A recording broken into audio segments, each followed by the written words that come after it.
Bonjour à toutes et tous. Donc, pour l'édito de février au CRIDEV, on voulait vous parler de sémantique, c'est-à-dire de définition des termes. Donc, tout d'abord, c'est quoi le CRIDEV? Le CRIDEV, c'est un centre de ressources et d'interpellation qui est situé au centre de Rennes, à 2 pas de la gare, avec une jolie vitrine violette, et qui a plus de 40 ans de militantisme derrière elle. C'est une association qu'on dit aujourd'hui d'éducation populaire politique, qui contribue à une transformation sociale, dans l'objectif d'avoir plus d'égalité et moins d'injustice sociale dans notre société. Alors comment est-ce qu'on fait, me diriez-vous?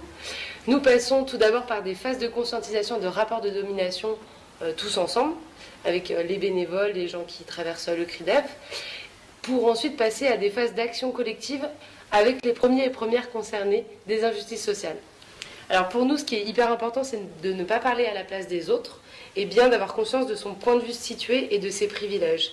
Et quand on a fait ce travail-là, on peut se positionner en tant qu'allié à côté des premiers et premières concernés des injustices sociales. Et comme on met une très grande importance derrière le sens des mots, on va voir aujourd'hui qu'est-ce que c'est la solidarité internationale. Pour nous, c'est vraiment devenu un terme hiérarchisant, galvaudant et sclérosé. On a du mal de plus en plus à l'assumer, car il veut encore dire dans notre imaginaire collectif rapport nord-sud. Et donc c'est vraiment un enjeu pour nous de nous le réapproprier en posant de nouveaux termes. Du coup, traditionnellement, la solidarité internationale, ça pense, comme je disais, les rapports nord-sud, plutôt que les rapports systémiques à l'échelle mondiale et les phénomènes de pouvoir et de domination complexes qui se jouent. On voit plusieurs enjeux dans la solidarité internationale, celui de parler des solidarités des luttes ici et là-bas, et de leurs interdépendances. C'est-à-dire ?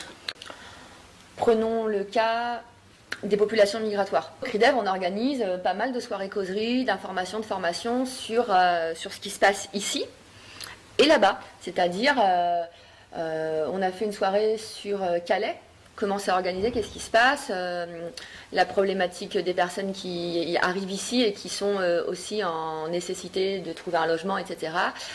Mais on va aussi aborder la question de mais pourquoi en fait il existe Calais en fait? Pourquoi les personnes arrivent ici?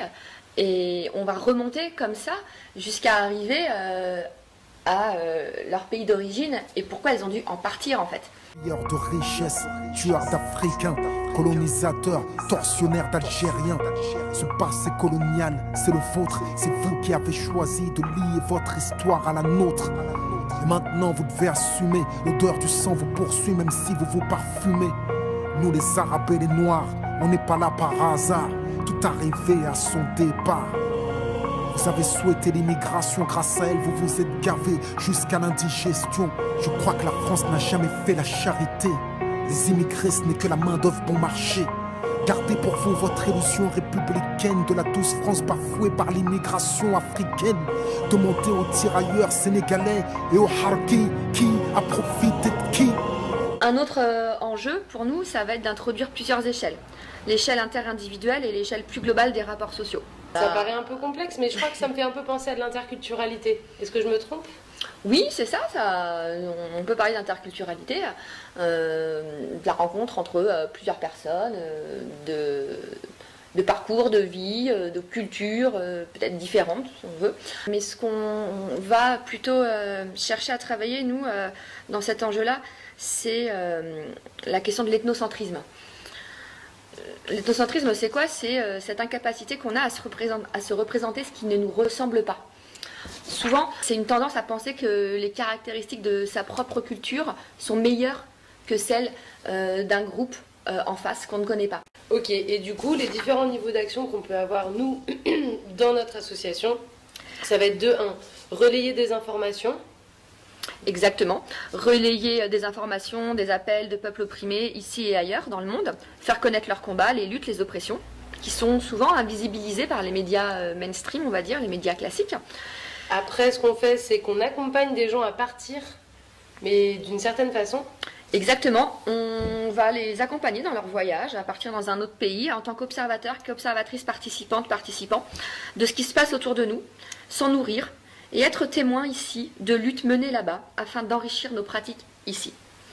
L'idée, c'est de faire le moins de dégâts possible, en fait. Exactement, c'est ça. Et puis, en conclusion, on pourrait dire que c'est se poser cette question. Pourquoi quand tu projettes d'aller en Norvège, par exemple, tu projettes d'aller visiter tel ou tel endroit? Et pourquoi quand tu projettes d'aller au Burkina Faso, tu projettes d'agir? Nous, on se pose la question, on se demande, tiens, si dans l'inconscient collectif, il n'y aurait pas encore un peu de racisme intériorisé. Merci pour cette explication. On voit que la solidarité internationale, c'est pas un terme qui est simple, mais n'hésitez pas à venir participer aux soirées au CRIDEV pour mieux comprendre avec nous les enjeux. À bientôt. Je me regarde creuser la terre, mais pas des puits. Je veux pas le monde déranger, mais juste un peu d'eau. And dig into your pockets, and together we can save Africa.